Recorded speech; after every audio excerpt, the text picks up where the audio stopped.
Item ಯಾವುದೇ ಇರಲಿ try ಮಾಡಿ ಆಚಿ ಚಿಕನ್ ಮಸಾಲಾ. ಅಯೋಧ್ಯೆಯಲ್ಲಿ ಶ್ರೀರಾಮನ ದೇಣಿಗೆ ದೋಚಿದ ಪ್ರಕರಣಕ್ಕೆ ಸಂಬಂಧಪಟ್ಟಂತೆ ಹಲವರ ತಲೆದಂಡವಾಗಿದೆ. ಟ್ರಸ್ಟ್ನ ಪ್ರಧಾನ ಕಾರ್ಯದರ್ಶಿ ಚಂಪತ್ ರಾಯ್ ಅವರೇ ರಾಜೀನಾಮೆ ನೀಡಿದ್ದಾರೆ. ಆದರೆ ಈಗ ಈ ವಿಚಾರ ರಾಜಕೀಯ ಸಮರಕ್ಕೆ ಕಾರಣವಾಗಿದ್ದು ಮೋದಿಯ ಮೌನ ಯಾಕೆ ಅಂತ ಕಾಂಗ್ರೆಸ್ ನಾಯಕರು ಪ್ರಶ್ನೆ ಮಾಡ್ತಿದ್ದಾರೆ.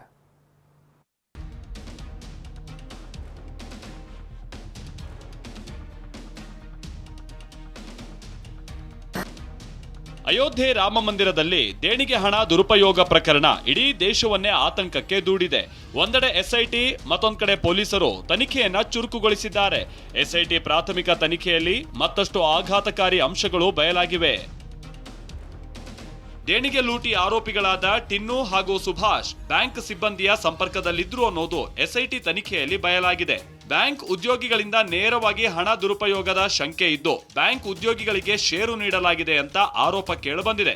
ಈ ಅಂಶಗಳನ್ನ ಎಸ್ಐಟಿ ಪ್ರಾಥಮಿಕ ತನಿಖೆಯ ವರದಿಯಲ್ಲಿ ಉಲ್ಲೇಖಿಸಿದೆ. ಹೀಗಾಗಿ ಬ್ಯಾಂಕ್ ಸಿಬ್ಬಂದಿಯನ್ನು ಪೊಲೀಸರು ವಶಕ್ಕೆ ಪಡೆದು ವಿಚಾರಣೆ ಮಾಡೋ ಸಾಧ್ಯತೆ ಇದೆ.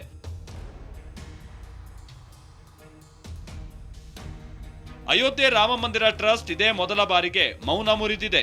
ಚಂಪತ್ ರಾಯ್ಜಿ ಮತ್ತು ಟ್ರಸ್ಟಿ ಅನಿಲ್ ಮಿಶ್ರಾ ರಾಜೀನಾಮೆ ಬಗ್ಗೆ ಮಾಧ್ಯಮ ಪ್ರಕಟಣೆ ಹೊರಡಿಸಲಾಗಿದೆ. ಅಲ್ಲದೆ ಭಕ್ತರು ನೀಡಿರುವ ಬೆಳ್ಳಿ ಇಟ್ಟಿಗೆ ಆಭರಣಗಳು ಸುರಕ್ಷಿತವಾಗಿವೆ ಅಂತ ಸ್ಪಷ್ಟಪಡಿಸಿದೆ. ಕಾರ್ಮೋಡಗಳು ತಿಳಿಯಾಗುತ್ತೆ, ಕತ್ತಲು ಸರಿಯುತ್ತೆ, ಸತ್ಯ ಅನ್ನುವ ಸೂರ್ಯನ ಬೆಳಕು ಮೂಡುತ್ತೆ, ಎಸ್ಐಟಿ ತನಿಖೆಯಿಂದ ಸತ್ಯ ಹೊರಬರುತ್ತೆ ಅಂತ ಹೇಳಿದೆ. ತಿರುಮಲ, ತಿರುಪತಿ ಹಾಗೂ ವೈಷ್ಣೋದೇವಿ ಮಾದರಿಯಲ್ಲಿಯೇ ರಾಮಮಂದಿರ ಸಂಕೀರ್ಣಕ್ಕೂ ಸಿಇಒ ಅನ್ನ ನೇಮಿಸೋಕೆ ಚಿಂತನೆಯನ್ನ ನಡೆಸಿದೆ.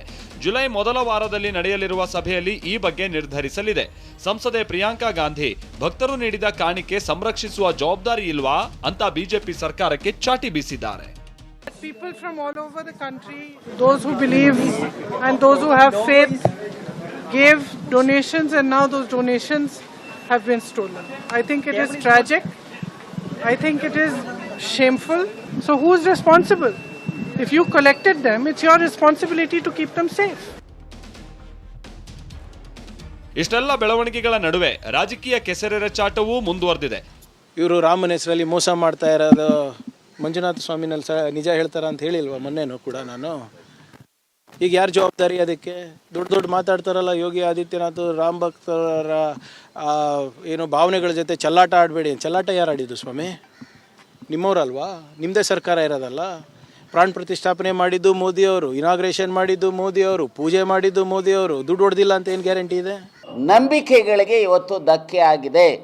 ಇದಕ್ಕೆ ನೇರ ಕಾರಣ ಯಾರಾದರೂ ಇದ್ದರೆ ಮೊದಲನೇದು ಮಿಸ್ಟರ್ ಮೋದಿ. ಒಂದೇ ನಾಣ್ಯದ ಮತ್ತೊಂದು ಮುಖ ಮಿಸ್ಟರ್ ಅಮಿತ್ ಶಾ. ಭ್ರಷ್ಟಾಚಾರದ ಹಗರಣ ಹೊರಗಡೆ ಬಂದರೂ ಮೌನಿ ಬಾಬಾಗಳಾಗಿದ್ದಾರೆ ಪ್ರಧಾನಮಂತ್ರಿಗಳು. ಯಾಕೆ ಮಾತನಾಡ್ತಾ ಇಲ್ಲ? ಭಗವಂತನ ಹೆಸರಿನಲ್ಲಿ ಯಾರಾದರೂ ಪಾಪದ ಕೆಲಸ ಮಾಡಿದ್ರೆ ಅವ್ರಕ್ಕಿಂತ ಪಾಪಿಗಳು ಇನ್ನೊಂದಿಲ್ಲ. ಯಾರು ಕ್ಷಮಿಸ್ತಾರೆ ಅನ್ನೋದಕ್ಕಿಂತ ಹೆಚ್ಚಾಗಿ ರಾಮನ ಒಂದು ಹೆಸರನ್ನು ಹೇಳ್ಕೊಂಡು ಯಾರಾದರೂ ಅಪಚಾರ ಮಾಡಿದ್ರೆ ಅವನಿಗೆ ತಕ್ಷಣದಲ್ಲೇ ತಕ್ಕ ಶಿಕ್ಷೆ ಆಗ್ತಕ್ಕಂಥದ್ದು ಕೂಡ ರಾಮನೇ ಸೃಷ್ಟಿ ಮಾಡ್ತಾರೆ. ಒಟ್ನಲ್ಲಿ ಎಸ್ಐಟಿ ತನಿಖೆ ಚುರುಕುಗೊಂಡಿದ್ದು ಕಳ್ಳತನದ ಹಿಂದಿರುವ ಆ ದೊಡ್ಡ ಕುಳಗಳು ಯಾರ್ಯಾರು ಅನ್ನೋದು ಬಯಲಾಗುತ್ತಾ ಕಾದು ನೋಡಬೇಕಿದೆ. Bureau report, TV9.